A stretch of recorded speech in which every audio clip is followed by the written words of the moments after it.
Hello, everybody, and welcome back to the Planet Film Network. I was looking up there. The camera's right there. Welcome.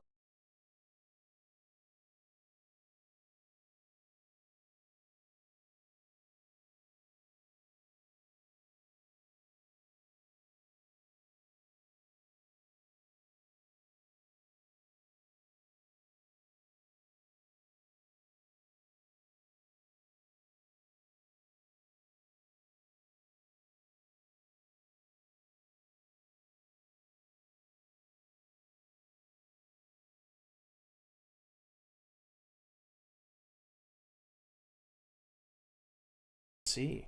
I might have muted. There we go. Wait, See so how, what is audio? No, that's what I'm capture? saying. It's coming out at the top too. That's why I was confused. Hello. Are you good now? No. Hold on. We're good. We're being told by the eye in the sky that we are good. Yeah, we're good. Okay, I don't know why it's doubled up on like that though. Yeah, I don't know. I don't know what Especially happened. because that one looks right Yeah. because we're on a stereo thing, and then Right. the top one's like at two different paces. Yeah. Anyways, yeah, we're gonna talk a little the bombshell, Jonathan Majors verdict. I was trying to think of the word verdict, and then subsequent news. Also, right before we went live, Disney just announced officially what is on its release calendar for 2024. Some have release dates, some don't. The biggest news out of that, though, is that they are saying this is what we are releasing in 2024, and there were some things not on that list that a lot of people thought would be on that list, so we are also going to talk about that. But first and foremost, I think we're going to be talking a little bit about what we've been watching. But first, I just have a little thing here. Also, we got our nice little Christmas sweaters. But I just want to give a nice little shout out to this guy for putting together all this studio, getting it all looking nice and stuff. What is this? Got you a little Christmas Oh my God. there. Do I open it right now? Go for it. Oh boy. I can hold the mic if you want. Or, well, Yeah, you hold it.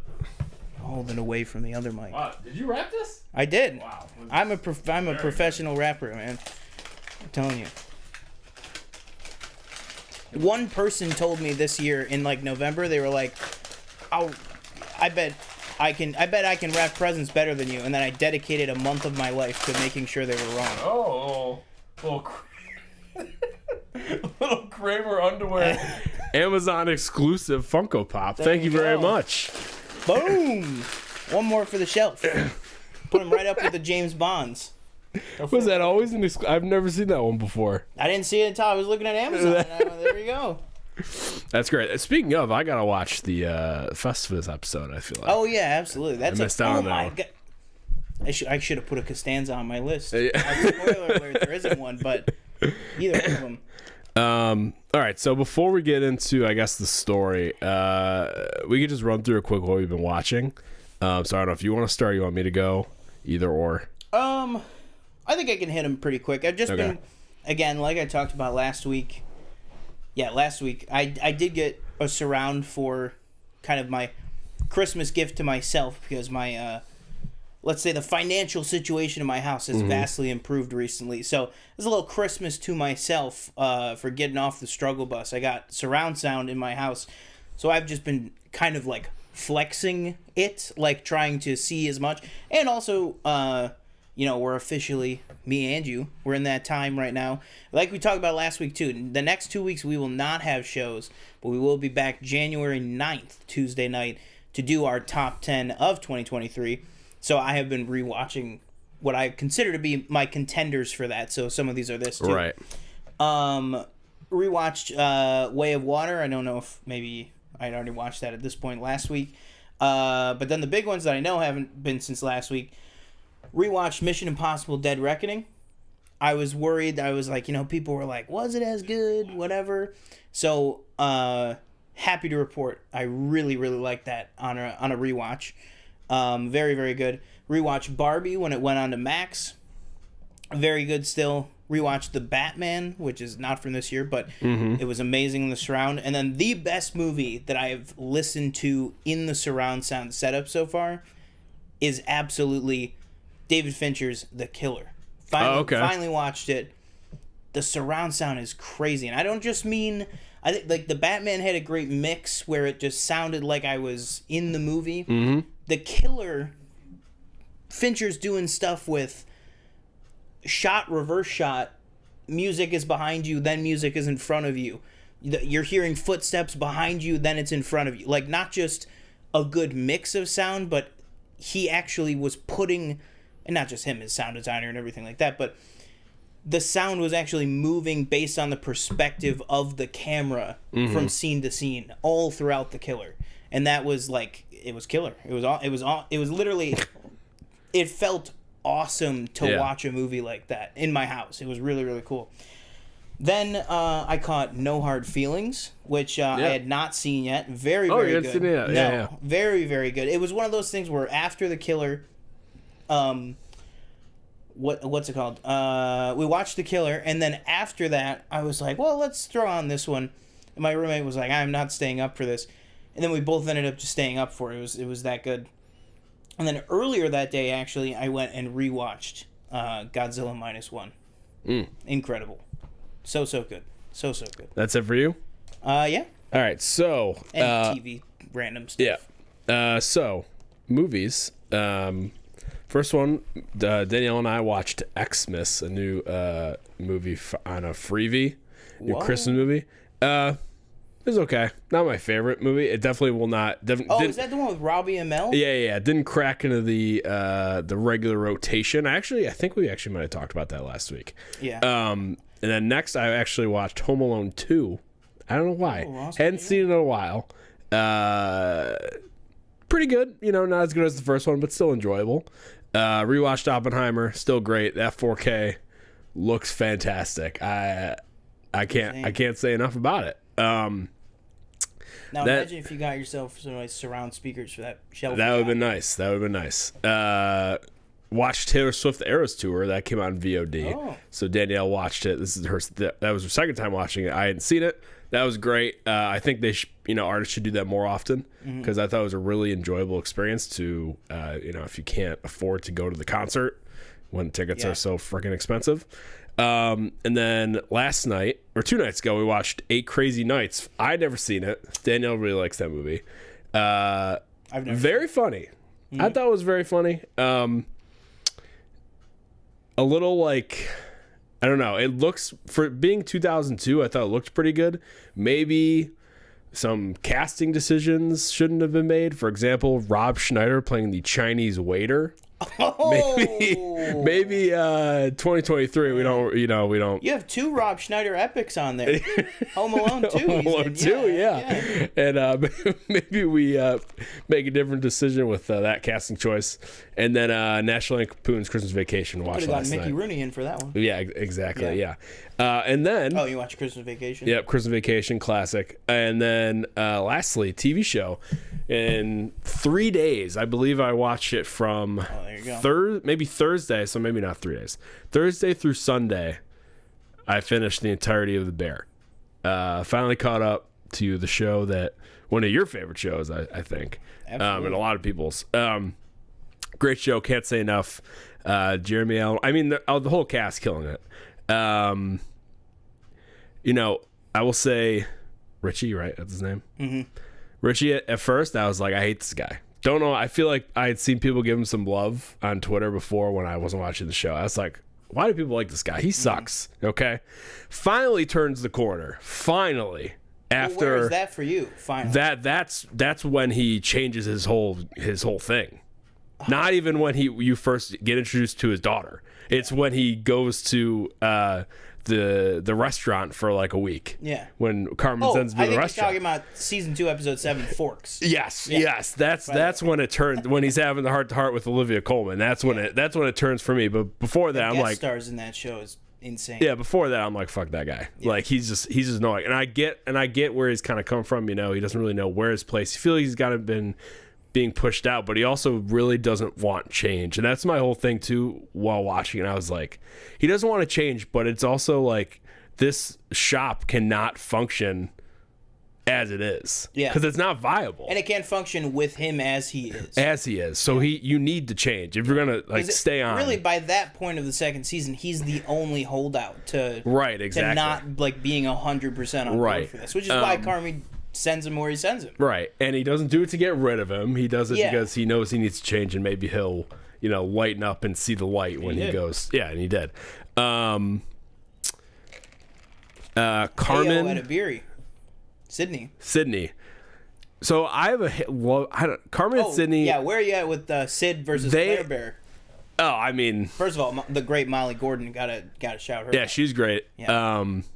I go back and forth with Carmen and Sydney because, like, I think they're both, like, I like both of them as characters, but at the same time, they both do things where I'm like, can you just not, like, do that? Mm-hmm. Like, Sydney's, like, whole thing, like, I think when she first starts and she has, like, a resume or whatever, and he's like, oh, I called, like, your previous restaurants, and they're like, oh, she's great and blah, blah, blah, but, like, she, like, wants to do everything at a million miles an hour, like, she wants to do it right now. Mm-hmm. And that's how she just continues to be. I feel like she never kind of strays off of that. Yeah. And I feel like that's my one thing with her where I'm like, it doesn't have to be right this second.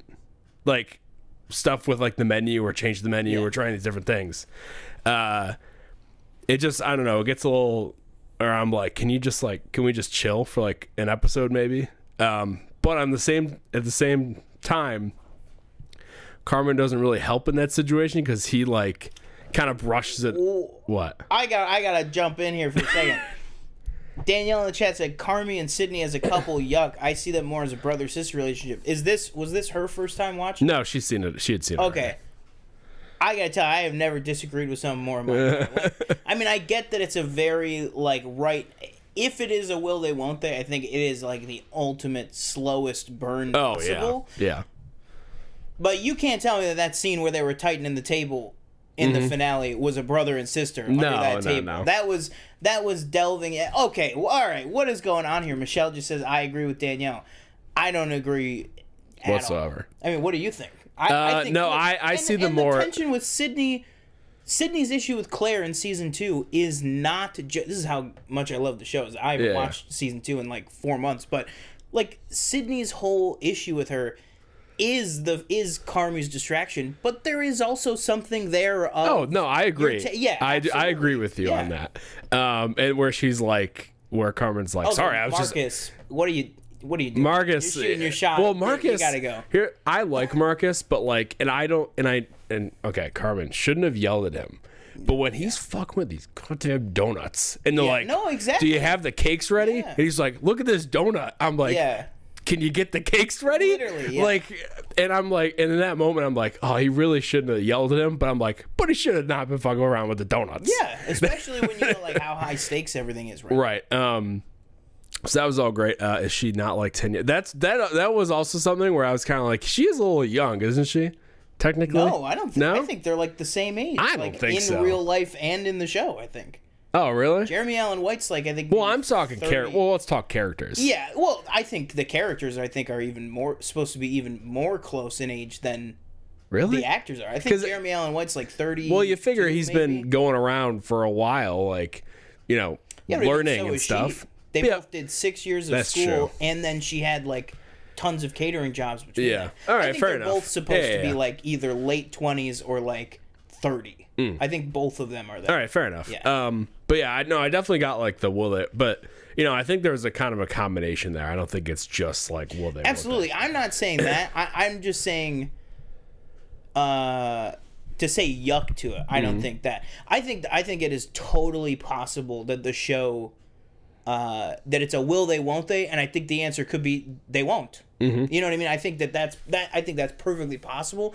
I just think that the show is doing like a super slow burn to that. You know what I mean? And maybe in season 3, maybe that'll be a bigger factor. But I didn't like Tina at first because I was like, why are you being so mean? Why are you being so stuck up? But she, she grew on me. Tina's great. And I'd say I'm an Uncle Jimmy fan. He likes to keep it real, and Jimmy Cicero. Yeah, it's his fucking money. So literally, exactly. Also, can we talk for a second, because I can never hype her up enough about this show? She's constantly overlooked.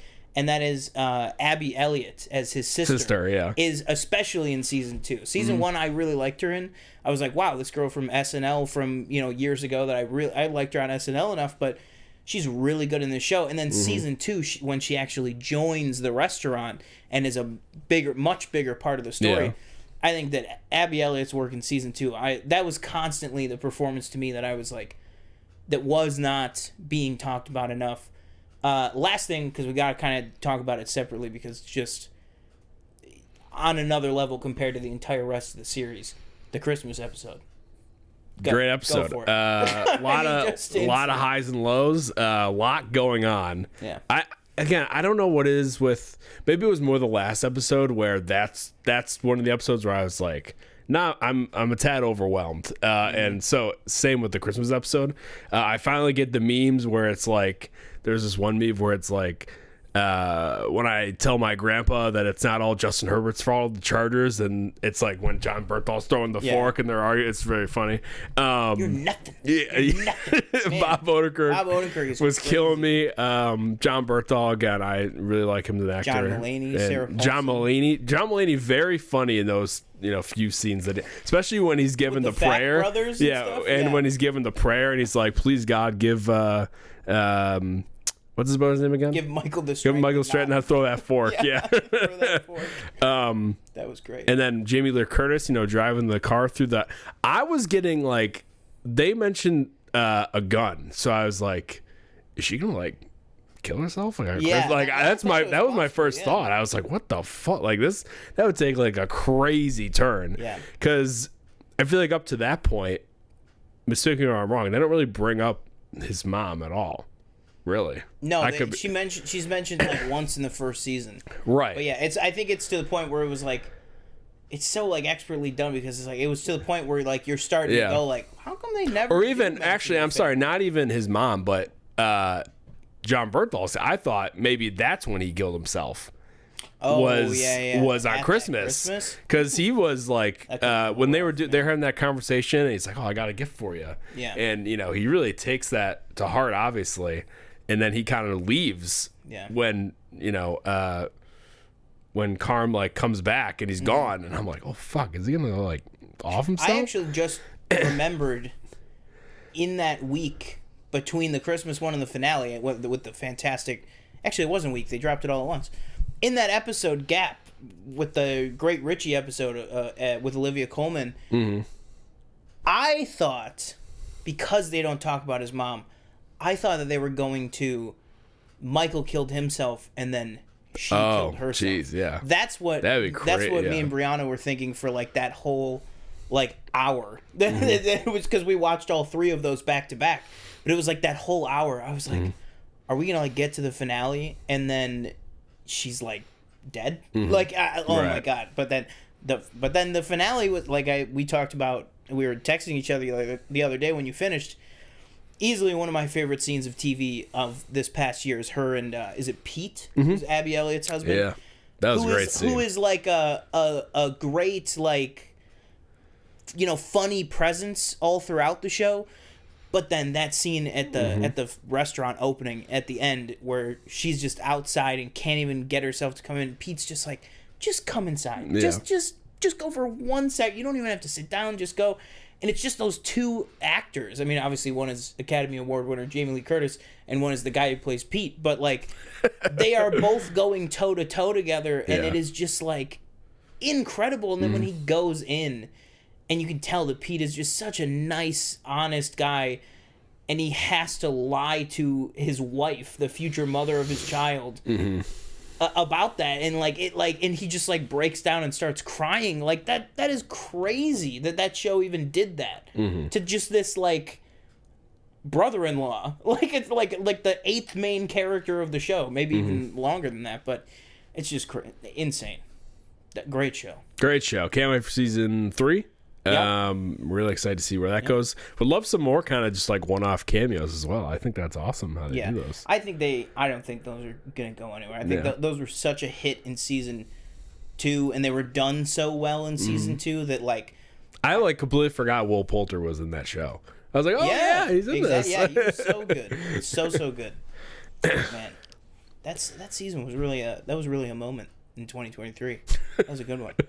All right, let's move on here to that scene with the table. I'm still not sold, and then Jamie Lee was amazing. Absolutely, yeah. I mean, now that we're a little bit closer, not that much closer, but a little bit closer. Do you think she will get nominated and/or win for guest actress? Oh, yeah. I think it would depend. I mean, that was the huge talk when the episode came out, but it's like those Emmys aren't for another 9 months. Yeah, I'd have to see who else is in the running. It's just one of those will they remember it? You know what I mean? Yeah, that was a while ago. Yeah. Something that was also a while ago: Ant-Man and the Wasp: Quantumania, Creed 3, Devotion. All three of those movies have something in common, which is they all came out in March of 2023. Also came out in March of 2023 was that unfortunately Jonathan Majors had been arrested in New York City for an apparent assault charge. All these many months later, tons of news headlines. Although I will say this whole trial felt a lot quieter than the Amber Heard and Johnny Depp trial I would agree with earlier that, in the year. Yeah. It was more just kind of waiting, just kind of speculating and just going, what's going to happen with this? But we found out, and that is 2 days ago, yesterday, I think. Yesterday they announced that Jonathan Majors, the verdict came down that he was found guilty on 2 of 4 of the charges. His sentencing will come later, but less than an hour, I believe they said it was 39 minutes after the verdict was released to the press. 39 minutes later or whatever, Marvel put out a press release saying that they are officially severing ties with Jonathan Majors and that he will no longer have any part of any production going forward at Marvel Studios. So, what are your thoughts on this? I mean, I know obviously people have thoughts on the trial itself, on the charges itself. We're not going to get into that as much, but more so, what are your thoughts on just basically this verdict and that Marvel has dropped him, and what is that going to mean going forward? And what happens to Jonathan Majors after this? Yeah, no, I think obviously, I haven't really paid that close of attention to the trial, nor have I did I pay really that close attention to the Johnny Depp Amber Heard one or any of those other ones.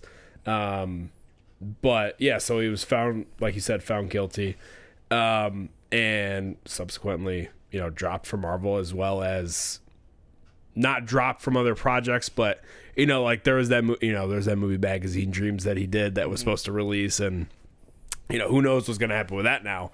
As far as Marvel goes, again, Loki kind of did that thing where it was they gave him a way out, where it's we don't, Kang actually taken care of, don't need to do it, we're gonna focus on something else. And then there was that story I think that also came out yesterday, or report, that they're now referring to Kang Dynasty as Avengers 5 instead of so obviously reworking the title. And as far as him, in the future, I think he probably doesn't. I would be shocked if he went to jail for a year. Maybe he gets some sort of probation or something. But I think he'll definitely, he'll just have to work his way back. He'll do, smaller films to start off, and then, maybe 6-7 years from now, maybe less, I don't know, you'll start to see him maybe in some bigger name projects. Maybe not not a Marvel or a DC, but I think it'll be more mainstream, I guess. I think, again, we're kind of talking about all of this is bad examples, but I mean, when you're talking about this kind of arena of stuff in Hollywood, I think maybe for this one you kind of look towards a Mel Gibson, where it's he went away for a while, and then he did a lot of direct to DVD, then a lot of direct to Redbox, then a couple direct to streaming. Then Mark Wahlberg was you know what, I'll cast you as my dad, and Daddy's Home too. And then really ironic, I actually kind of like that movie. If we were doing top 10 Christmas movies, it has a chance. But and I do think that Mel Gibson and John Lithgow are both really good in that movie. But I I think it's that. I think you're exactly right. It's you got to crawl your way back up, because this is not. It's a terrible thing that he did. You know what I mean? And obviously I did not stay super up to date on the trial, but I know enough to know that basically it was one of those outcomes that they go, if it was Judge Judy, it would be, I sentence you guys to break up. Like, this is not a good relationship. Messy, toxic, abusive on both sides, whatever. But the trial was about, did he do these things to her? Yes, he did. So so there you go. That is terrible stuff. But also, Robert Downey Jr. was in prison for years. You know what I mean? It's like, people can come back. People can atone for their mistakes. People can move on. People can do, you know, all kinds of things as long as they put in the work for it. I think the question is just, does he put in the work for it? He's got that. I forget now. All the details just left my brain, but he is attached to star in a Spike Lee movie that's coming up. Does maybe Spike Lee? Is that movie just gone? Or does Spike Lee maybe do that movie and recast? Or does Spike Lee go, you know what, Jonathan, let's come back to this project together in 2 years. You know what I mean? I'm Spike Lee. He's not a Quentin Tarantino that goes, no, I have to make this movie right now. It's like, you know, he can make another one of the scripts, the thousands of scripts that are being sent to Spike Lee. So I think it's just going to be one of those things where it's like, is he ever going to come back to Marvel? Is he ever going to come back to Disney, who he put kind of through all of this stuff? Absolutely not. But, you know, I think eventually he will be back. You know, I could see him being in like an Expendables 5 thing. Because, I mean, the thing to keep in mind is just half those big action stars like that have had domestic. I mean, people like Jeremy Renner have had you know, domestic assault stuff. Michael Fassbender even, you know, back many years ago. But like, this stuff is horrible, but it does happen. Just very unfortunate that the way he handled it, I will say, was not, I think, dignified. The kind of immediate, like, messiness of it, I think, really could have been avoided. But yeah, I mean, I think. Did you ever see that video of like that, like, him breaking up that fight? Yeah. Yeah, that was. Oh man, that was a weird, like, kind of. Again, I never saw like a confirmation of like, oh, that was fake. Yeah, like, that was like a very weird, odd PR kind of stunt that maybe was pulled. But yeah, no, I think, like, you know, a few years from now you'll see him back in, you know, smaller roles, but nothing like huge. But again, like, he is, as we've seen throughout the past however many years that he's been kind of into the mainstream, he's very talented. One year. Basically 1 year. Well, no, I mean, from Last Black Man in San Francisco. Well, no, like, we got, I didn't watch it, but, what's it called? Lovecraft, but that wasn't last year, right? Or, that was 2022. Oh, okay, fair enough. Yeah. I mean, it was, that's another thing too about it, is why it was so public. It was, how did I start this segment? Within a month of each other, Quantumania, Creed 3, and Devotion all came out. And it was, I mean, I was making jokes to my manager saying, wow, we have so much Jonathan Majors in the lobby, we might as well paint a mural of his face on the wall. And 1 week later, it was, oh my God, Jonathan Majors has been arrested for, like, you know. But in terms of going to the other side of it now, do you think this was the right move by Marvel to just hold out all this time until find out definitively what the court says, and then boom, action, and exactly the plan that they were going for? We've been here for months, if not weeks, if not months, from all sorts of news outlets and stuff that, you know, they've been prepping contingency plans. And I think they just went like, all right, we're going with plan C, go. No, yeah, I think it's no brainer. I mean, they wanted to wait until the whole legal process played out. I don't blame them for doing that. And if he was found not guilty, they probably would have stuck with him, which is their prerogative, you know. They're allowed to do that. And, you know, again, he wasn't found guilty, and then half an hour later, or, you know, a minute later, they were like, this was discussed. The news came out. What do we do? Yeah, this was discussed, weeks before, you know, on what the contingencies were, obviously. But no, I think, it's, again, this was somebody that they were basing their entire kind of next slate of movies on, I'd say, as a main villain. and to have this incident come up and you had to pivot, I think they did what they should have done. Well, let's wrap up with where you kind of took us to. Then is what is the plan? I mean, in your opinion, where do you think we go from here? Do we go with the Loki season 2 kind of good bow put on it? Yeah. But then we've also heard some people, I would say less reliable people. This is more like I've been seeing tweets from like the My Time to Shine Hello and Get Some Toast. Those couple of places have said, I've been told multiple times that they are not pivoting from Kang.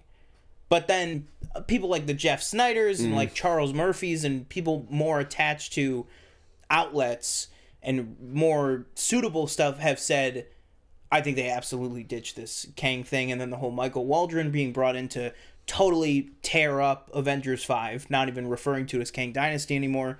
Do you think they go with a recast, or do you think they just Daniel said Terrence Howard recast. I saw that like too on Twitter. Man. Somebody was like, they have Marvel has the chance to do the funniest thing, No, I think Jonathan Majors. John Boyega tweeted out today. Somebody asked him straight up, "Would you play Kang?" And he said, "Absolutely not."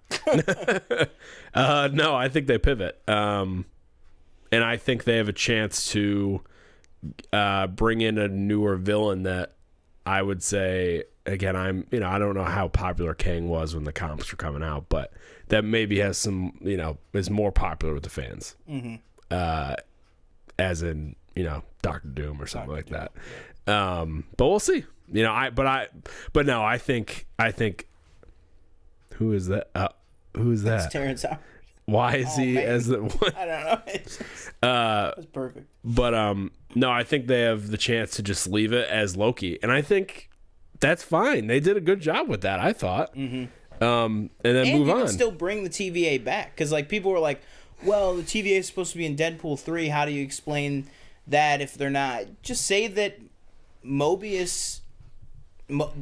Mobius Hunter B-15 part of the TVA is focusing on Kang, and the thousands of other TVA agents are focused on multiverse stuff. Like, I think there's perfectly room for both. And I think you pivot to Doctor Doom. If that's not what they were already doing already. I mean, you know what I mean? Because there's been rumors that it's going to be Kang Dynasty and then Doom is the villain of Secret Wars for, like, before even the Jonathan Majors stuff happened. There was rumors of that.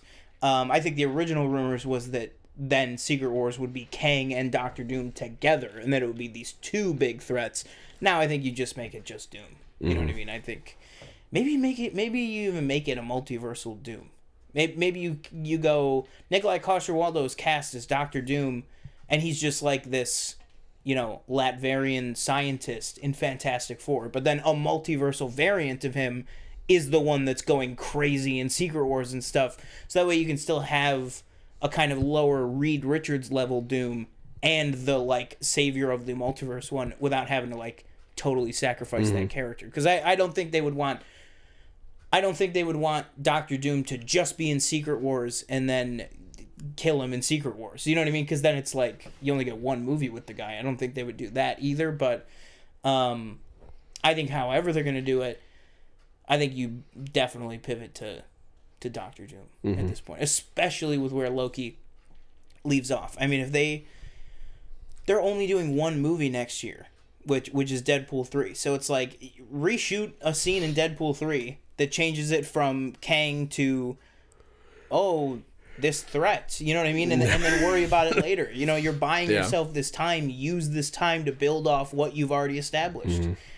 But yeah, I would much prefer that over a recast or anything. I think there's also an element of a recast of, if you go, hey, Aldous Hodge, we want you to be Kang. Does Aldous Hodge go, that doesn't really feel right to me. To you know what I mean? To come in and take Jonathan Majors' role. Or even like, hey, for my own career, that role has too much baggage on it. And then at that point, it's like, are you casting an unknown to replace Jonathan Majors? Then that doesn't work at all. I think it's just cleaner just to move on. Yeah, agreed. But let us know more. So what you guys thought down below. But we will move on. I don't think we're going to go through the entire release calendar for what Disney released. Mainly the thing to keep in mind is that a lot of the Star Wars stuff is left undated right now.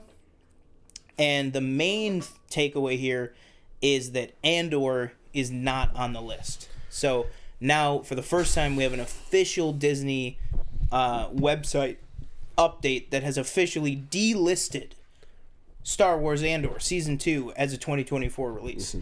Which would make you believe that it's not going to be released in 2024. So 3 years between seasons of Andor. What are your thoughts? That's a long time. But it's a big show. Yeah, we were talking before we went live about the shows that are in 2024, and that includes Acolyte, Bad Batch, Skeleton Crew, and Tales of the Jedi, and I think that's more than enough to kind of tide us over. Would I've liked it next year? Of course. I would. If you told me, oh, we're gonna push Bad Batch 2025 and have Andor 20, I'd be like, okay, fine. I'll do that straight. Absolutely. Like whatever. Or even like Tales of the Jedi, anything like that. I'd be like, okay, fine. So that does stink. Also, to be fair, no Visions on here either. Right. No season 3 of Visions. Yeah.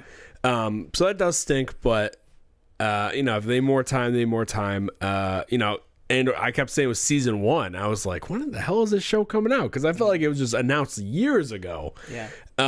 They started filming season 1, I think, in 2020. Right. Yeah.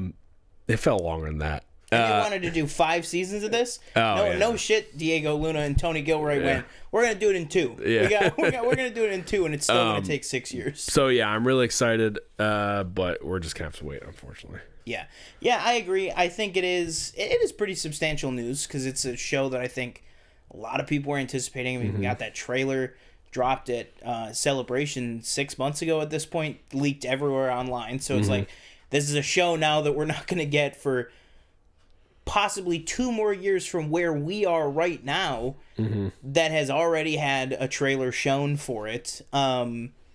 Just very, very interesting. Obviously not the show's fault. This is clearly direct result of the strike just throwing everything off.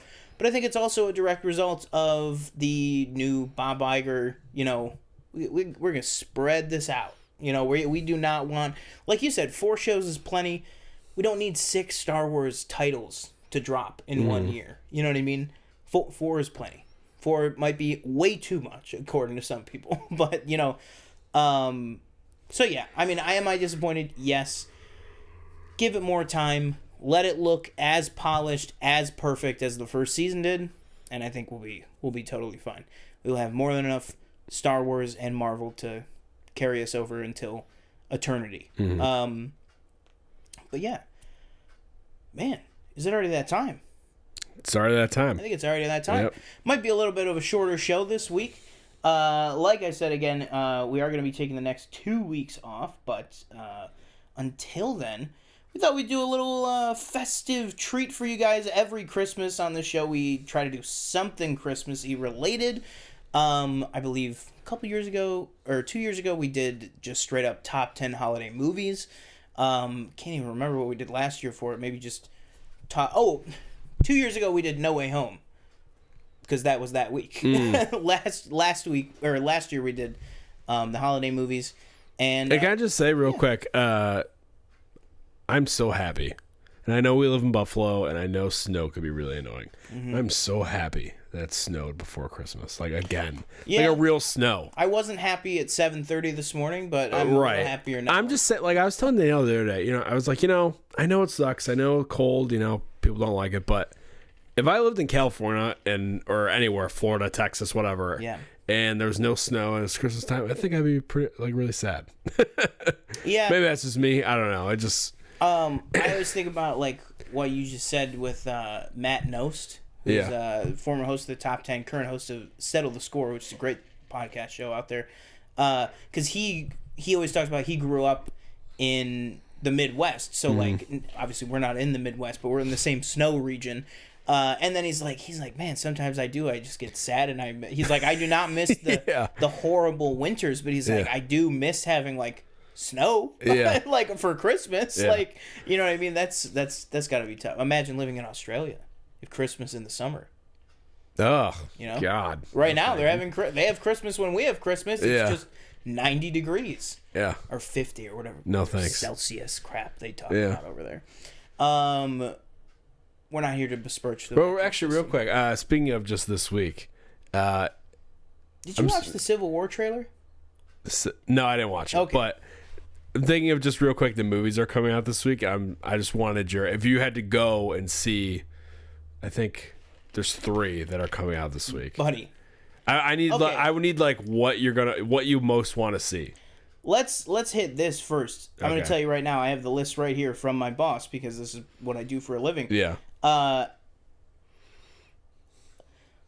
had to change 26 poster cases today. Okay, yeah. It took me 7 or not 7. It took me about 5 hours because I had to map out the building, do everything, because last week we lost 10 movies and only got Wonka. Yeah. This week, Wonka is going from 10 prints, which means it's showing in 10 auditoriums, down to 2. Wow. Because we're getting 10 movies. The hell are you It is getting? a lot more than 3. Yeah. This is what is coming out. Migration, Anyone But You, Aquaman, Iron Claw, Color Purple, Ferrari, Poor Things, and The Boys in the Boat. Wow, All of that is coming out. Those are week. a lot. I was thinking you were gonna name like 2 movies I wanted to see, but you named like 5 or 6. Exactly. Yeah. Fuck. That is officially what we are getting, and that's not even counting potential other limited releases that are going wider. Like technically Maestro is still out right now in limited release. Right. Yeah. But in terms of, to answer your question, in terms of what is coming out, I don't know. My tune has changed. Yesterday when I went to see Godzilla -1, I was kind of digging the Aquaman trailer. I still haven't watched the first one. I think it's just Patrick Wilson and Jason Momoa. Yeah, I'm definitely going to see it. Yeah. At some point, I'm going to watch the first one, obviously. But I'm really looking forward to the DCU being over. Yeah, that. But DCU. Looking forward to Maestro, which comes out on Netflix tomorrow, actually, and Iron Claw. Oh, okay. Yeah. All right. I will say out of that, I almost said Nobody But You, but then I thought no. Yeah, if I'm gonna throw Maestro in on this, I'll say I think it's probably Aquaman, Maestro, and Iron Claw, and Wonka. I'm excited for Wonka. I have not seen Wonka yet. I'm excited for it. But yeah, a lot more than 3 coming out this week. Yeah, I only said, that was literally the bulk of it was just shoveling and posters was my entire 9-hour shift. So that was really fun today. But it was important work that got done because now I'm set. I shouldn't have to change a poster until like January 8th. So we should be good. Let's do the list. Let's get this list on Do you have any honorables? Do you want to hit some honorables? Yeah, I had some in my mind. Okay. No, I hope my phone doesn't die. Also, throw anyone watching right now. Throw in some holiday characters here. Throw them in. So I think I got 2, maybe 3. So my first one I would say is probably. Let me just make sure he's not on my list. Yeah. So first one's gonna be Bernard, Santa Claus movies. Tell you right now, that's a punt. Okay, great character. But I had some more important ones on the list. My second will be another Santa Claus character. Is going to be don't even say it, man. I don't. Hey, is fake Santa from Santa Claus 2. Ho ho ho! Yes, exactly. What?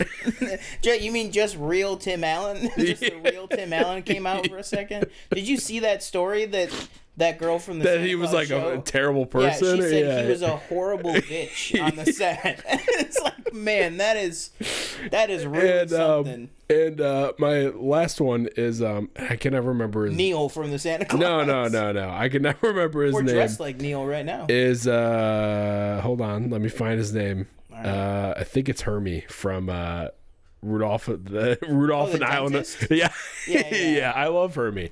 Brings it brings back some good old childhood memories. So those are my 3 honorable mentions. That's okay. I did not think about Hermie. Yeah, Danielle just actually brought him up when I was making the list earlier, and I was like, "Oh shit, I completely forgot about him." I did not think about Hermie. absolute honorable mention. Shout out.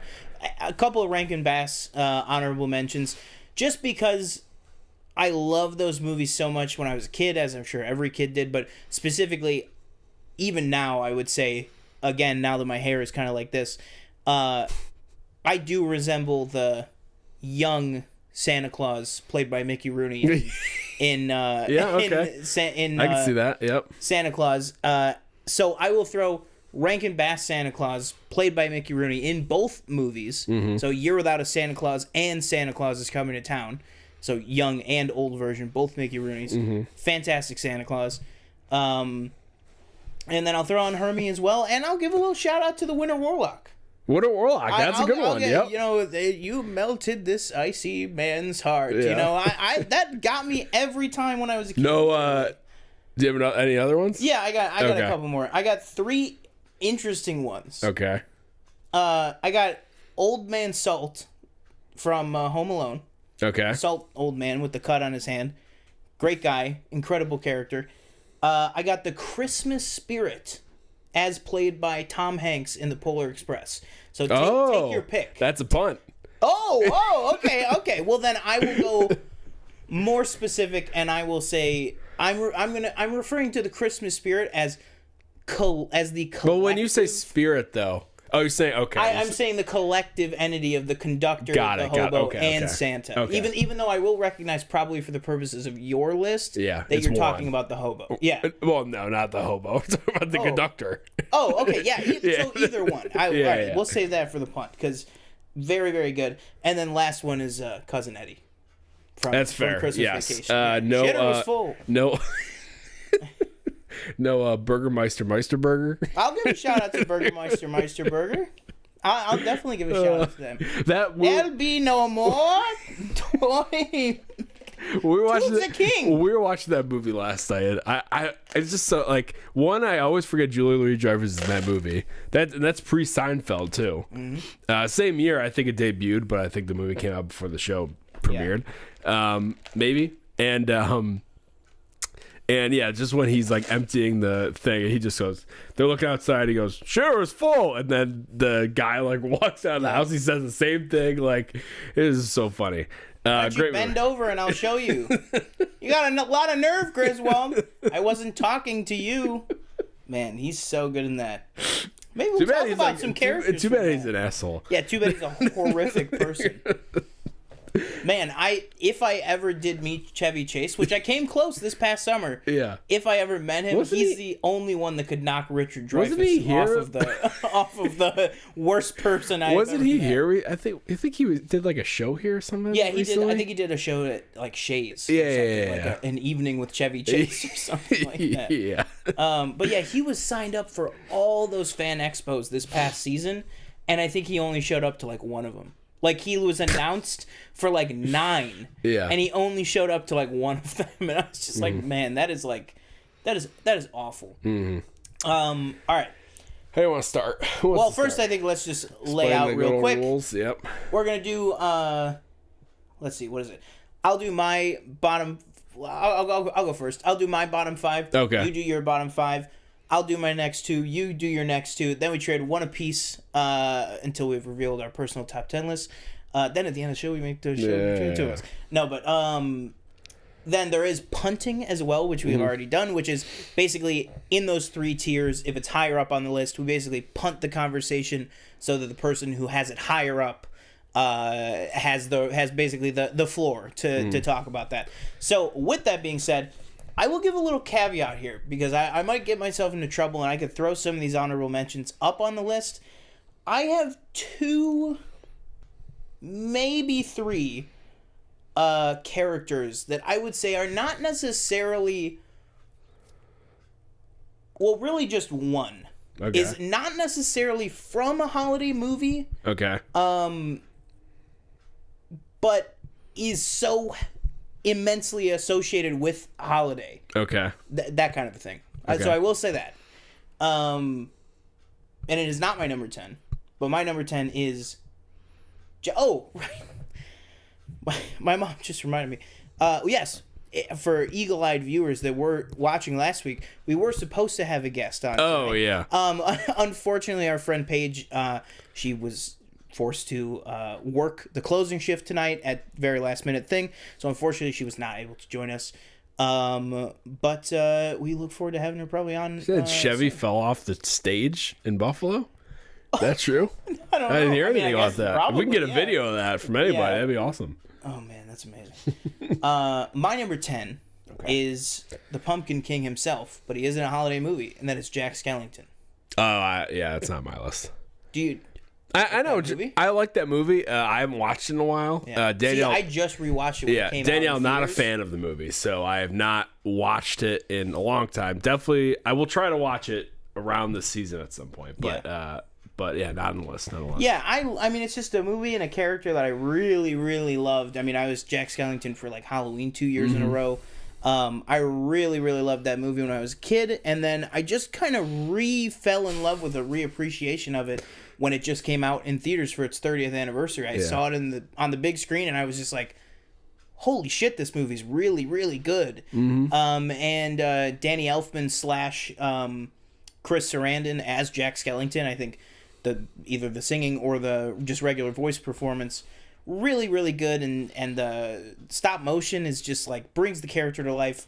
And I love, he's just very like Christmassy to me. I mean, the guy, all he wants to do is put on a nice Christmas for everybody, and I can kind of relate to that as somebody who always just, all I want to do is throw a nice Christmas for people.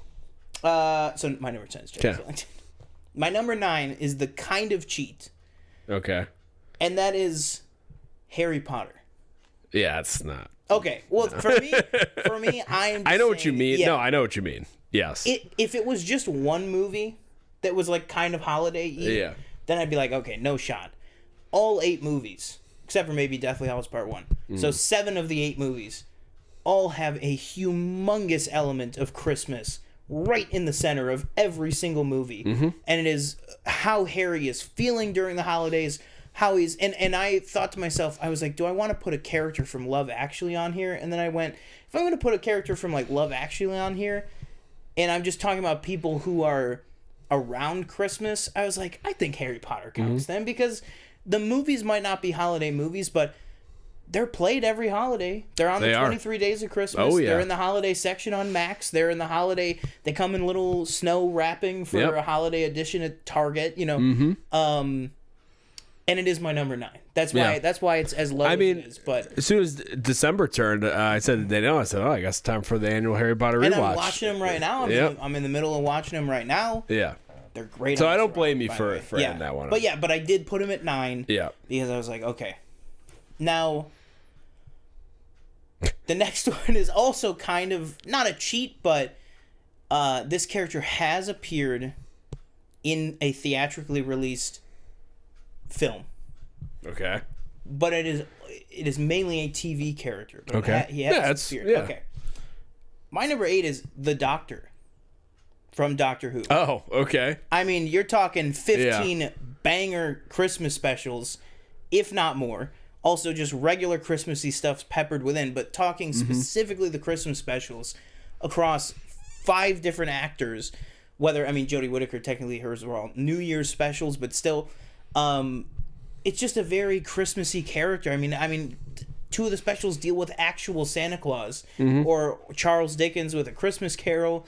I mean, there's just it's a very Christmassy character, and every Christmas, I will watch Doctor Who. I will watch tons of the Doctor Who episodes, and I think maybe my favorite one ever is Capaldi's Regeneration special, Twice Upon a Time. That's the one with him and the first Doctor, and it's basically they're in Antarctica on Christmas Eve, and they're both about to die, and it's just them. I mean, there's a Doctor Who adventure going on at the same time, but the theme and the emotions of the episode is just it's all about how sad the Doctor always feels at Christmas, and it's like he's just a Christmassy guy or gal. The Doctor is Christmas. That was like one of the first things that I was like, oh yeah, I'm gonna put that on there. It really is. And then and next week we're getting a return to the Christmas specials with Ncuti Gatwa's first episode. So I'm very, very excited for the next Doctor Who Christmas special, and literally the dozen that have already come before it. So my number 8 is The Doctor. My number 7 might be a punt. Probably going to be a punt. My number 7, I thought it would be higher. Jack Frost, as played by Martin Short. That's a punt. The Santa Claus. Okay. Maybe the next one is a punt. Okay. Number 6, again, I thought it would be higher, but there's so many great ones. I'm going number 6, Kevin McAllister. That is a... Is it in your top 5? No. So I guess it's not a punt. Okay, so we can talk about it. So what number is it? He's my 9. Oh, okay. Yeah. All right. Yeah, I mean, I love Home Alone. I mean, both I'm with of them. you, yeah. Yeah, absolutely. I mean, these are now... like, The Doctor, for me, was the last one that I was like... Those bottom 3 are just, like, very Christmassy figures in my life that I always visit those characters for Christmas. So that meant a lot to me personally. 7 and up are just, like, straight-up holiday classic people. Right. And I think you don't get more classic than Kevin McAllister on Christmas. No matter which of the 2 movies that you're watching. Right. Macaulay Culkin, fantastic performance. Yeah. The Wet Bandits. Joe Pesci. When I watched the second one, I was like, man, Joe Pesci is just so good in both these movies. So funny. And I'm with you on the whole Kevin McAllister thing. Unfortunately, his terrible parents to just leave him anywhere, not even paying attention to the poor kid. But Catherine O'Hara coming back as another terrible parent in the Argyle trailer. Your daughter's being kidnapped by people, and you're going, you really need to work on your life. Yeah. But no, I'm with you. Anytime you throw on a Home Alone movie, I'll say, I guess any of them technically, but the first 2 specifically, the first 2, yeah. You're feeling right back in that kind of Christmassy holiday season, I'd say. And that's whenever you watch it. Yeah. Not just around Christmas time. Home Alone may be the most 80s, 90s movie ever made. Which is saying a lot, but just infinitely quotable too. Like just to throw I know we're talking specifically the characters, but just to throw a little flavor of the movie on there, just so many great lines and great stuff. But yeah, that is my bottom 5. So what is your number 10? You already did. Oh, you did the 5 already? Okay. Yeah. All right, so my number 10. Some of these might be punts. So my number 10 is the Grinch, specifically portrayed by Jim Carrey. That is a punt. Okay, I figured that. 9, Kevin McAllister. We just talked about that. My 8 is the conductor from Polar Express. All right, let's talk about Tom Hanks. Go for it. I just watched like an hour of this movie the other day too. Yeah, I mean, Polar Express again is another one, and specifically Tom Hanks in that movie is one that always brings me back to when I was younger. We went to go see the movie specifically, I think at the Riviera Theater, and him playing obviously those 3 characters, but I always go back to him singing the whole Hot Chocolate song and getting does the kid have a name? Is it just Hero Boy? Yeah, getting Hero Boy to believe and into the getting him into the Christmas spirit. Played by box office sensation Josh Hutcherson. Yeah. But no, I just whenever I think about that movie, I think about that character specifically. Yeah, I mean, honestly, I think like one of the most, like, if your brain goes Polar Express, the next 2 words are Tom Hanks, not Christmas or like Santa Claus. What is this? It's like, the Polar Express, of course. What do you got? Here we only got one. Remember when Hero Boy thought he threw that girl off the fucking... Yeah. He's gonna throw her out the train. And where is your ticket? Now, if we're being honest, also like I said, all 3 of them, the hobo and Santa. Right. If we could just nitpick real quick, she doesn't have a ticket, so we have to put her at the front of the train. Like, that's even cooler, if you ask me. Yeah, I mean, it's also, I don't know, it's very weird. It's just like, I get that, like, he's under a lot of stress, but like, it's like, hey, gotta be on time, they're almost late, Yeah, it's, I don't know, man, that guy was on drugs or something. He was fun. Like that watch did not, that watch, there was something wrong going on with that, but yeah. So my 7 is Clark Griswold, and he put that little boy in the puppet car, the dark puppet car. Yeah. That is a punt. That's a punt. Okay, and then 6 is George Bailey, A Wonderful Life. That is a punt. Okay, all right. That is a punt. I'm surprised. I mean, 6 is not that far of a punt, but I thought that would have been a punt on to you. All right, so my number 5, the punt from earlier, George Bailey. Let's go. It's a Wonderful Life. I mean, this movie, if anything, has grown in my, to pull a Scott Mans, has grown in my estimation over the years. I, for the life of me, can't remember why. It doesn't feel right that it would have been all the way back at Christmas, but I think it was over the summer when I was just watching all those old movies. Maybe I also listened to the Cinephiles episode at the same time. But I feel like I watched It's a Wonderful Life twice this year already. And that really, I think I did listen to the Cinephiles episode. That is absolutely what it was. And watched it. And that really just, I mean, pre that, George Bailey's probably number 7, number 8 on this list. Jimmy Stewart is incredible, obviously, in that movie, but also just what that movie's about, his performance, the layers and kind of the depths of like his soul that he puts on screen is just fantastic, and everything with Clarence. And that was another thing too, is that like I really watched it for like comprehension and understanding, and just like Clarence is in such a little amount of that movie. Like, really not until, like, basically the third act. But he makes such an impression.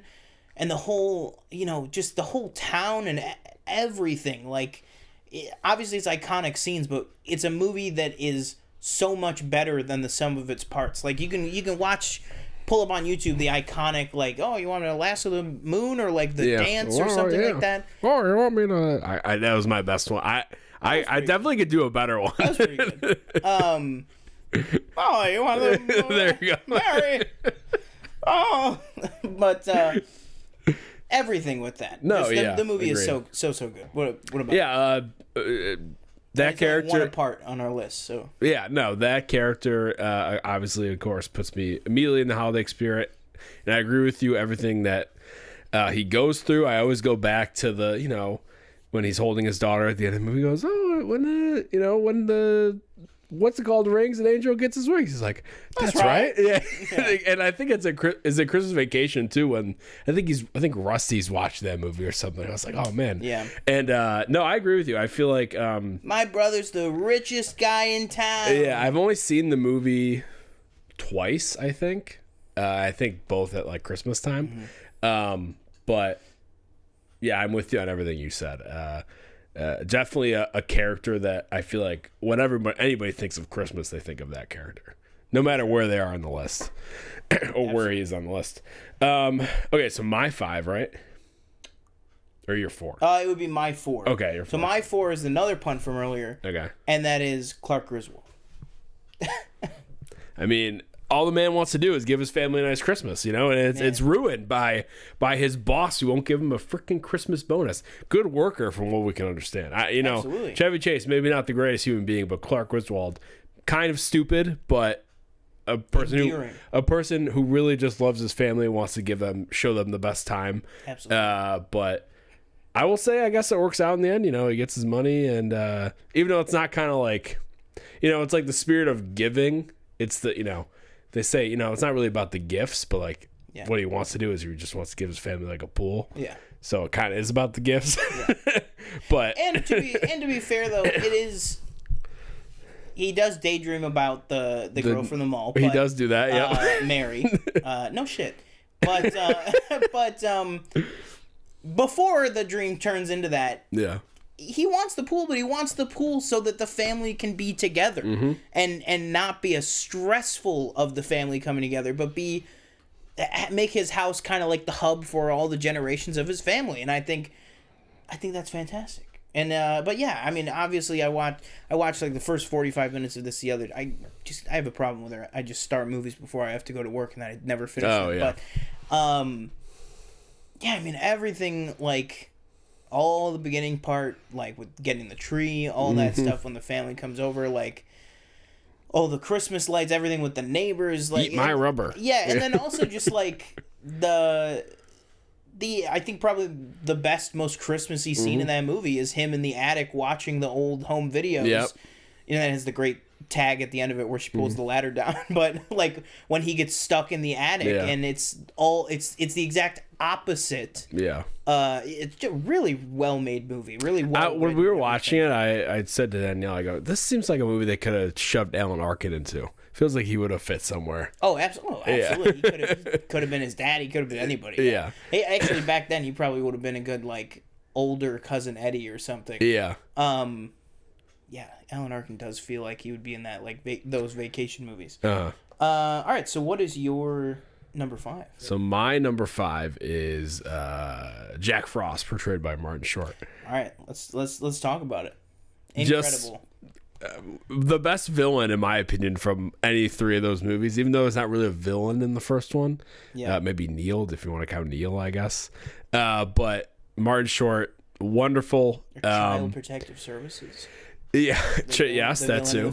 Yeah, and I think you sent me that thing on Twitter where it was what the original idea for the character of Jack Frost was in that movie, and thank God they changed it and they had the wherewithal to be like, yeah, this isn't working. Yeah. Because I think what he does, and he really does a really good job of portraying the evil side, and you know, he wants to be Santa, he wants to be Christmas, he wants it all to revolve around him, and that's not the spirit of Christmas. It's not all, you know, the world doesn't revolve around you, okay? Exactly. It's about everybody else around you. And, he just... even say that sometimes the world's got you so down that there's some days you wish you'd never been Santa at all. Yeah. Yes. Yes. One more time. Who said that? What did he say? Who said that? Rudolph? Rudolph's mama. Rudolph's mama? Oh man! Oh my God! Good old 2006 recordable pen. Really gets you, man. Yes, I'm Santa. Come meet Santa. Man, no, but unironically, I mean, obviously we love that movie collectively, and Martin Short specifically. But really talking about Martin Short, I mean, Martin Short brings that character to like. That is a role that is almost entirely made, what is it called? Made or broken on the back of the performance. I mean, it is like he just brings everything into that, as most people do in that entire franchise. Again, Alan Arkin in the Santa Claus 3. Yeah. Oh, and maybe elves, the Canadians. Maybe add an honorable mention. Maybe you could throw in one of the Christmas, I forget what they're called, kind of spirits, like Mother Nature or the council, the Council of Historical and Magical Figures or whatever. I forget what it's called. Have you been keeping up with the Santa Clauses on Disney Plus? They introduced a are you ready for this? No, I'm not ready. A Yule-verse. Like a Spider-Verse, but for Santa Clauses. I'm not even joking. That's what the season 1 finale is. What does that even mean? Santa goes into the Yule-verse, and he meets all the Santas from Christmas past. That's not even a joke. Is anybody good? Yeah. Oh, yeah. I'm like closing my eyes. I'm laughing so hard. I'm like crying. I will say this. The one great thing that show has going for it is all the different Santas that they put in it are very good. Like did they bring back evil, like did they bring back fake Santa at least? Well, I wouldn't want to get into spoiler territory. I wouldn't want to speak out of school on that. God. No. I will say that show, the first season was pretty good. The second season, I've watched all of it. Yeah. The second season, not so much, but it's still fun. And I like I always forget his name. He played God. Oh, he played the guy on Modern Family. He played Cam. Ty Burrell? No, he played Cam on Modern Family. But he plays Mad Santa in season 2. Pretty good. But then there was an allusion to Jack Frost. Oh, I'll say that. That'd be lit. There was a couple of people from the council in season 2. They got like Martin Short back, then you got me. I mean, you already got him in the Disney Family with Only Murders. You can't throw him in the volume. Yeah. give him a wig, you know. Yeah. All right. All right, so my 4. Your 4. That would be Whitey from 8 Crazy Nights. Never seen it. Not necessarily. I believe he's Jewish. I think that's what Danielle said. So not necessarily, doesn't celebrate Christmas. But first time I saw the movie 2 nights ago, voiced by Adam Sandler. Just a wonderful little character. He does everything for the community. Doesn't ask for anything back. You're stuck in the street. Your car's stuck in the street. He's gonna come. He's gonna come help you out. You're gonna be, threatened with 10 years of prison because you ruined the town's Christmas. He's gonna stick up for you and say, hey, why don't you come over here and ref my community basketball with me? I'll teach you the ropes, and you can rehabilitate yourself in the process. Basically, the plot of the movie. Well, he's not Jewish, but it's a Hanukkah. Okay, it's a Hanukkah movie, so he's not Jewish though. But just a really lives with his sister, takes care of her in her time of need, doesn't ask for anything. He deserves the what's it called? What town do they live in? The town patch, the patch that is given out every year for members of the community that do good. He's never gotten it, wow. And I will tell you, he did deserve it. This sounds like a dream that you're doing. It's not rated highly on Letterboxd, but I had a fun time with it. I thought it was. Where's it really rank in the IMDb top 250? I couldn't tell you. Probably very low. Well, like I said, it's got Rob Schneider playing a Japanese waiter. Yeah, that's rough. That's rough. I wish I could do. I really wanted to do the voice, but I can't. He does this little scratchy voice like Adam Sandler does. It's really. I'm gonna look it up. And there's songs too. They're singing as well. Well, isn't that where they put the Hanukkah song into the movie, right? Yes, fair enough. Great character. I think going forward, when I think of Christmas, I will definitely think of that character.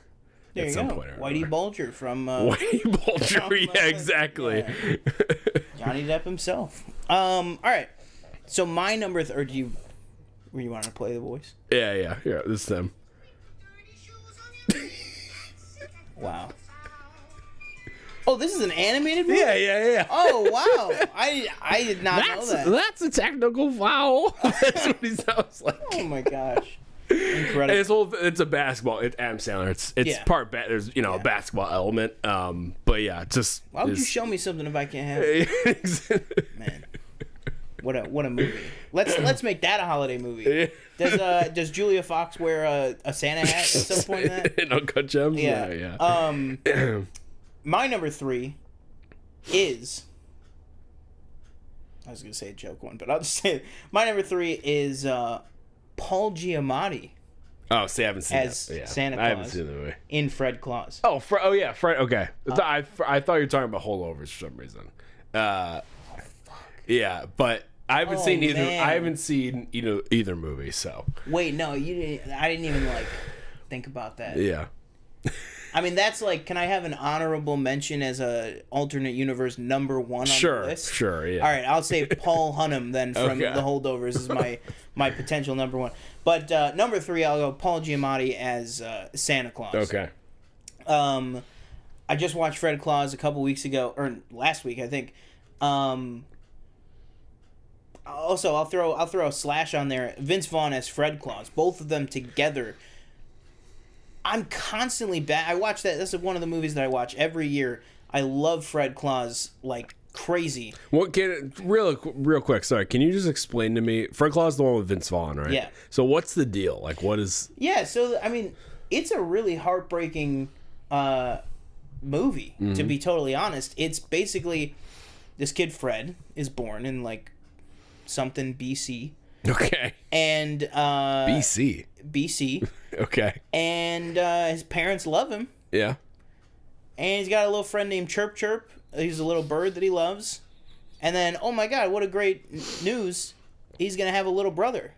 Okay. Only problem is his little brother, all he wants to do is make people happy. He said Fred He said Fred loves this tree. Yeah. So what am I going to do? I'm going to cut down the tree and move it in the house, and it'll be the first Christmas tree ever. Okay. Little Chirp Chirp dies. Oh. So, whole rest of his life, and there's a haunting scene where young Fred and young Nick is his name. Nick sometimes Kris Kringle, but Nick Claus is his name. It's like his parents are facing the fireplace, and Fred balls up a snowball and just nails him in the back of the head. So Vince Vaughn plays his brother. I did not know that. Okay. Fred Claus is Santa Claus's older brother. I thought it was like he's his son grown up or something like that. Okay, got it. So Fred is Santa's older brother. Okay. And there's one of the most haunting scenes ever, which is he just balls up the snowball and just nails him right in the back of the head.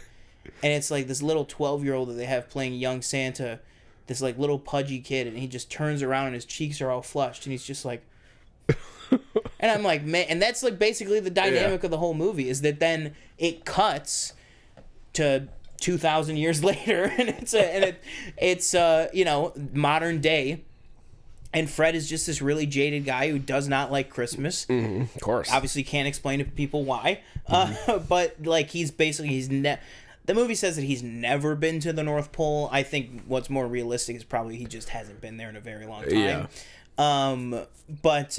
Basically the whole movie is about them reconnecting as brothers.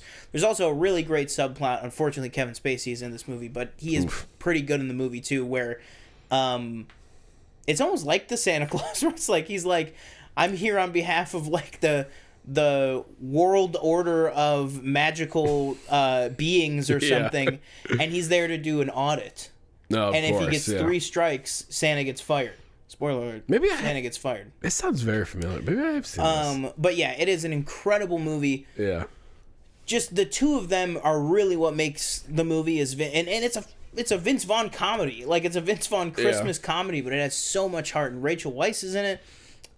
Kathy Bates plays their mom, so Santa and Fred's mom. Mm-hmm. But it's really, the anchor of that movie is Paul Giamatti as Santa is just one of the best interpretations, dare I say, the second best interpretation of Santa I think that I've ever seen. I mean, there's like Miracle on 34th Street and stuff, whatever. It's just, this portrays Santa as just like, as Nick. Like, that's what they call him in the movie, is just Nick. They just call him Nick in the movie. It's this story about this family that has grown apart. And you know, for them, it's been thousands of years, but for the to relate to the movie, you know, it can just be that you haven't talked to your brother in 15 years. And that's what the movie is about. And it's just a really emotional movie, but it's a really, really funny movie. And it does not work without the chemistry between Vince Vaughn and Paul Giamatti, and I think more specifically, just how well Paul Giamatti embodies Santa Claus in that movie. It's a very different Santa Claus than you're maybe used to. He feels a lot more like I said, he just feels like a guy.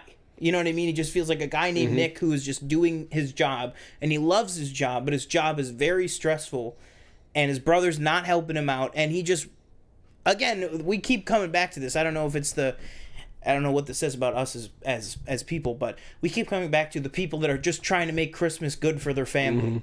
And that is very much, Santa's worried about the whole world, but more importantly, he just wants to have a good Christmas with his parents, and more importantly than anything, he just wants his big brother Fred back. And it's to the point where I was almost crying. Actually, I think I did cry when I watched it last week. I mean, it is a rousing, emotional movie, and it's one of those movies that I watch it every year, and every time I watch it, it gets better. And I don't know, I might be crazy. I mean, but it is very, very good, and Paul Giamatti is fantastic in it. That movie also features Jeremy Swift. I don't know who that is. Higgins from Ted Lasso. Oh yes, absolutely. Yep. Higgins is 100% in that movie. Yes, he is. Elizabeth Banks as well. There's a huge ensemble cast in that, but Molly Gordon, very young Molly Gordon. Oh, okay. But that is my number 3. So all right. What is your my 3 is A Heat Miser from A Year Without Christmas. That is not on my list, but I'll throw that as an honorable. Heat and not snow. Yeah, I think I'm more of a Heat Miser guy. I don't know why. Both kind of the same. You know, if it's allowed, I would probably just do a Heat/Snow Miser, I guess. I'd say that's... Yeah. Mainly from A Year Without Christmas because... A Year Without Santa. Yeah. Because, again, that is another classic kind of, and just speaking to the, obviously, holiday special in general, but them specifically,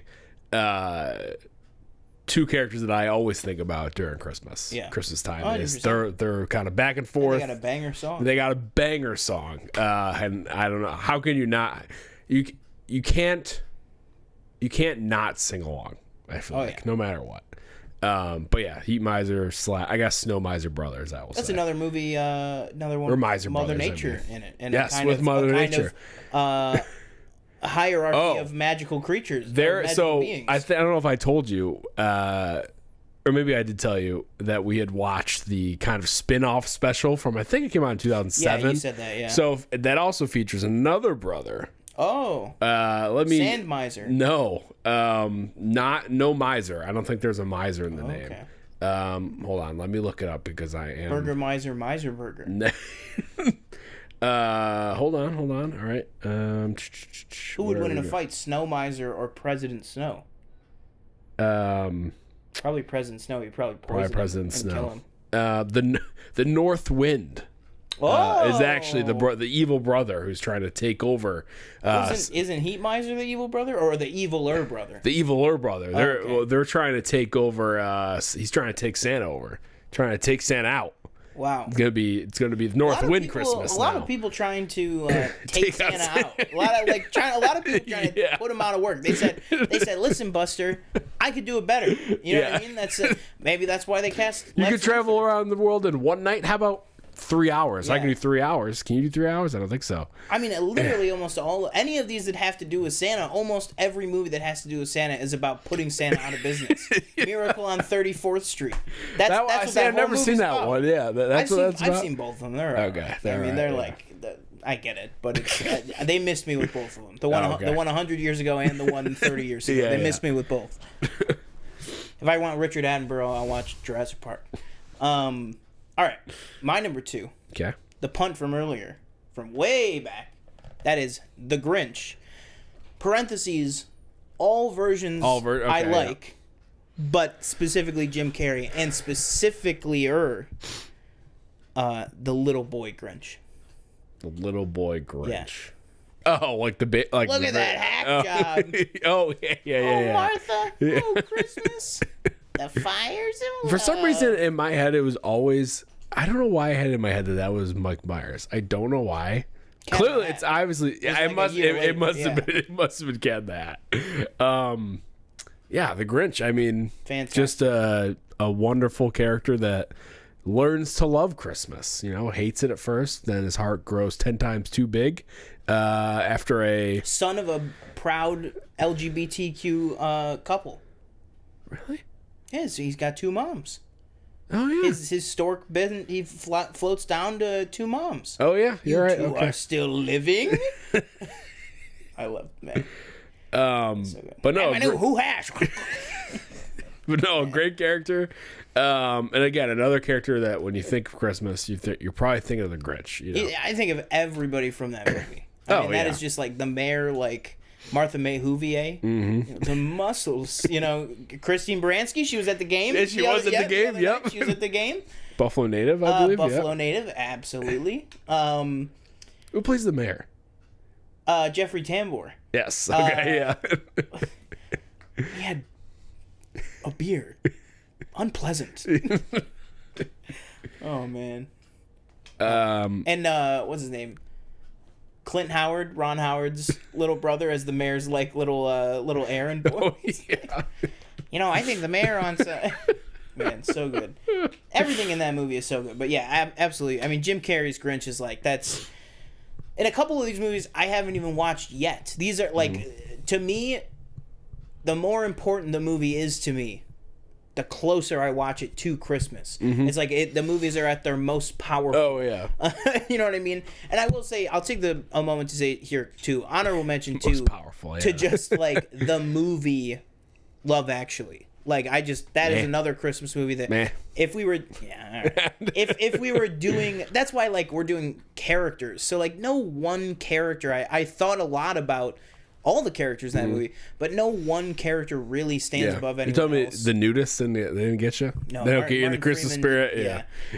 Well, they do get me in the Christmas spirit, but they're not enough to make it on this list. But, like, you know, I was going, all right, if you had to pick one, is it Liam Neeson? Is it Emma Thompson? Is it Colin Firth? Probably one of those three, I would say, are the main guy, and Hugh Grant.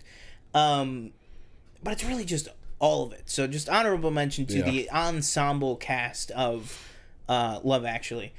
Right. So that my number 2 was The Grinch. So my number 2 is... Hold on.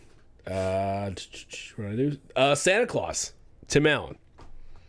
That is a punt. That's a punt. Okay.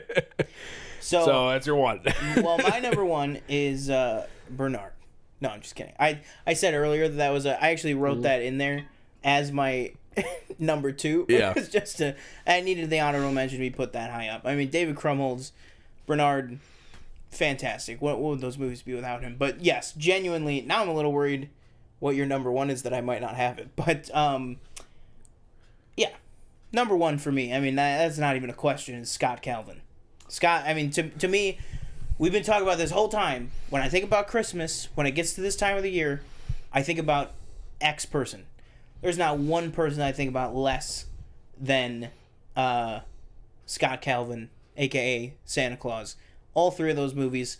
The show as well. I watch the show. I've watched it for 2 years now.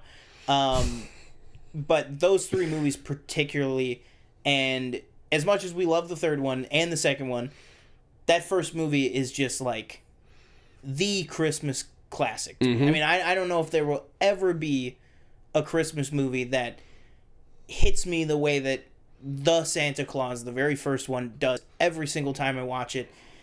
He is, like I said, when I said about Paul Giamatti being the second best, I mean, Tim Allen is Santa Claus. Like, that's what they say at the end of the movie. You are Santa Claus. Mystery dates, the weenie whistle, all that stuff. It's just incredible. Again, what was the other one we talked about? Martin Short, right, as Jack Frost. This is another one that the Santa Claus is a good, like, Disney Channel original movie until Tim Allen steps into the role and makes it a Christmas classic through and through.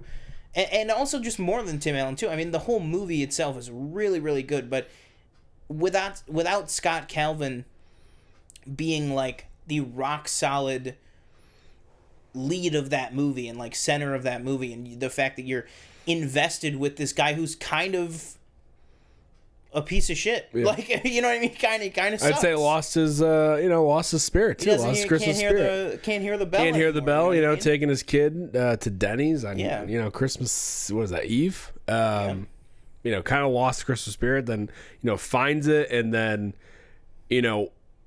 kind of going through this thing where, he wants to spend more time with his son, but at the same time, like, he has to hide that he's Santa. Yeah. And then there's that whole thing too, where it's like he almost like his son. He's like, it's like his son believes too much in Santa. Where it's like, well, then we get in the whole thing where it's like, when did we stop allowing kids to believe? They're gaslighting Charlie the whole movie. Literally, like some psychiatrist that Neil is like, he's like, we got to just tell Charlie that it didn't. Well, I guess to be fair, from Neil's perspective, I don't think Neil thinks it actually happened, but like, yeah, it's just so great. And the fact that it's really about this real guy named Scott. What would happen if all of a sudden you as an adult man was forced to leave your life behind and become this guy? And that, like, and then it is kind of, I will throw in there a little bit with the show. It's like, and even the movies, because those are 3 movies that there is quite a bit of time between all 3 of those sequels. I mean, it is a franchise that, I think, 14 years between all 3 movies, and then another 20 years since, well, another like 15 years for the show then after the third movie. And to see that progression of now where he is at with his family, and he kind of has everything where he wants it to be and all this stuff, I just think it's fantastic. And I just literally, like I said, when I think of Santa Claus, I think of the Santa Claus. That, like, they're completely intrinsically linked for eternity in my mind. But yeah, But I think I know now what your number one is. Do you want to guess? One in chat? No. Oh, no. Okay. Well, then I really don't know. I mean, I guess then we're on the same page because Elf does not do it for me. My number one is Rudolph. All right, you like the underdog. Yeah. Yeah, I mean, and again, I think it kind of goes back to Not a comic guy. No, I mean they're all cool, but Rudolph is, like you said, the underdog. He's the OG. He's the focus of many specials as well, I'd say. And specifically, maybe my favorite, one of, if not my favorite Christmas movie, Rudolph and the Island of Misfit Toys. Just a great character that, like you said, is kind of the underdog for a lot of the specials. And mainly just kind of, again, when I am thinking of Christmas, you get all nostalgic, all that stuff, and I immediately think of that character and either those specials that I watched with my family or the movie I was just talking about, the kind of weird 3D animated movie with apparently Jamie Lee Curtis is in. I didn't even know that. But yeah, I don't know. It's just something about Rudolph, man. He's. I mean, that's fair. He's a popular one. Yeah, I did. I will say, like I said, with those Rankin Bass ones, like I always loved them. But for me, Rudolph was always like, it was not the one that I watched all the time. Right. Either Island of Misfit Toys or just straight up Rudolph the Red-Nosed Reindeer. Mm-hmm. And I tell you right now, it did have a lot to do with the fact that Mickey Rooney was not Santa in it. So I was like, well, that's not a real one. Yeah. I was like, that's not, Yeah. But I really just think it was just that, like, I think just Rudolph just, I don't know. He didn't do it for me in the way that Santa did. Yeah, like real quick, Island of Misfit Toys, a few heavy hitters. We got Richard Dreyfuss. Whoa. As Scoop the Snowman. Jamie Lee Curtis, Queen Camilla. And then Rick Moranis is the toy maker. And Mr. Cuddles, the teddy bear, also is the toy maker. But yeah. There you go. Spoiler. Spoiler alert. I guess that's where Burgermeister threw the toy maker. What's it called? Yeah. I mean, Rudolph, totally solid choice. Not for me, totally solid choice. I think that is I think if you're talking about in the oeuvre of Christmas beings, I think Santa and Rudolph are right up there. No Krampus on this list. Never even seen Krampus. Yeah. No Black Peter. No. Oh, okay. Who even? I don't even know who that is. I don't know. No. What's the one that Dwight does? Rumpel. Oh. Oh my God! Fucking hell. What is his name?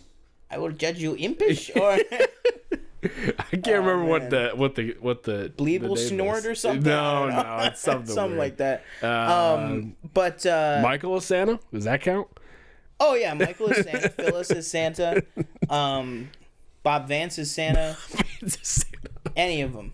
Come sit on my lap. Oh, when Kevin sits on his lap. Oh my God, man, incredible.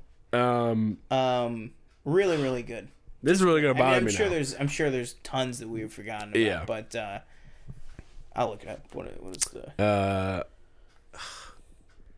What the hell? I can remember like Captain or Cyclops. I remember that character. But I can't remember the Christmas one. Belschnickel. Yeah. Do not fear. Belschnickel is here. I judge you impish. Oh, man. Oh, God. All right. So let's list off our list. You want to go first? Sure. I will go first with this. I'll cut out the honorable mentions. I'll throw 10. You know what? I'm going to change it real quick. I'll throw Bernard on at 10. I'll throw Bernard on at 10. And who are you kicking off? I'll kick off Jack Skellington just because I really love those movies, but to me, I think you could make the argument that that's a 50-50 Halloween Christmas movie, whereas if Harry Potter is also a cheat, Harry Potter is 100% holiday. I am surprised. I at first put on Die Hard on here, and I was like, you know what? I've only seen one. I was like, I've only seen the movie once. I was like, two, it's kind of like, yeah. Playing it I thought that might be on yours, honestly. I've never seen it. Oh, you've never seen it? No. Oh, I didn't know that. They're playing it right now in theaters. It leaves on Thursday night, and I'm like, maybe I'll see it, maybe not. But, yeah. So I'll go. My number 10 is Bernard from the Santa Claus. Number 9 is Harry Potter. Number 8 is The Doctor. Number 7, Jack Frost, Martin Short. Number 6, Kevin McAllister. Number 5, George Bailey. Number 4, Clark Griswold. Number 3, Paul Giamatti, Santa Claus. Number 2, Jim Carrey, The Grinch. And number 1, Tim Allen, Scott Calvin, Santa Claus. And my number 10 is The Grinch, Jim Carrey. Number 9 is Kevin McAllister. Number 8 is The Conductor from Polar Express. Number 7 is Clark Griswold. Number 6 is George Bailey. Number 5 is Jack Frost, Martin Short. Number 4 is Whitey, 8 Crazy Nights. Number 3 is Heat Miser, Year Without Santa Claus. Miser Brothers, I guess, technically. 2 is Santa Claus, Tim Allen. And then 1 is Rudolph. There you go. Well, what did we miss? What did we hit? Do you agree with one of our lists over the other? Who would you like to see on this list? I'm sure there's probably people we missed. I mean, right there, Buddy the Elf from Elf. I mean, that's just... Yeah. For both of us, not really a movie. Sorry. Oh, there you go. I like that movie. I don't know. I haven't gone back to it in a while. Yeah, and to me, honestly... And the character, obviously. You lose me a lot with... based on your Santa Claus. And for me, I think Ed Asner is okay as Santa Claus. He's like kind of an easy pick. He's just an old white guy with a beard. And I'm like, I'm just like, okay. But it doesn't really do a lot for me. But yeah, let us know what you think about all of our list. Let us know, what do you think Marvel's going to do with the Kang situation that they have in front of themselves now? And let us know if you have watched season 2 of The Bear or any of The Bear. And other than that, I think that'll do it for us for this Christmas episode. Some things to remember. Make sure to like, comment, subscribe. Make sure to follow us on our audio feed, which is the Planet Film Network on any of your podcasting apps of choice. Google Podcasts is going the way of the dodo next year, which is insane. I love that app. And they want us to move over to YouTube Music, which has no podcast infrastructure. It lumps podcasts in. Wait, what's going on? Sorry, what? The Google Podcast app is, they're decommissioning it. Oh. Yeah. And so they're trying to move everybody over to YouTube Music app, which has no infrastructure for podcasts whatsoever. Yeah. So I look up a podcast episode, and it has no differentiation between that or like a YouTube video, basically. And it's awful. I really hope that either add a huge robust podcast section in the YouTube Music app, or don't do anything to Google Podcasts, because that app is fantastic. But for the time being, you can find us on Google Podcasts, Apple Podcasts, everything like that. We will be back on January 9th. It's going to be a big show again on January 9th. New year, fresh outlook. But the first thing we're going to do is look back at 2023 and give you our top 10 of 2023. Normally, our top 10 of 2023 is our last show of the year. But we decided to push it this year and make it our first show of next year, so that me and TJ will have 2 weeks so that we can just worry about doing our holiday stuff, also working, and most importantly, getting caught up on some stuff. Saltburn's going on Amazon Prime. I doubt that'll make my top 10, but I got to give everything a chance. I got to see Poor Things. I know there's a couple things that we were talking about. Maestro. Wonka. I don't know. I'm trying to make sure that for my tentative list that I've at least seen it twice. I don't want anything on there that I've only seen once. I'm really trying to make a robust list that I don't feel like changing 6 months later. But yeah, I think that'll do it for me. I have been one of your hosts, Sean Monk. Thank you guys so much for watching this year. Yeah. And I've been your host, TJ Cornwall. Thank you for watching. Please like, comment, subscribe below, and we will see you next time. Boom.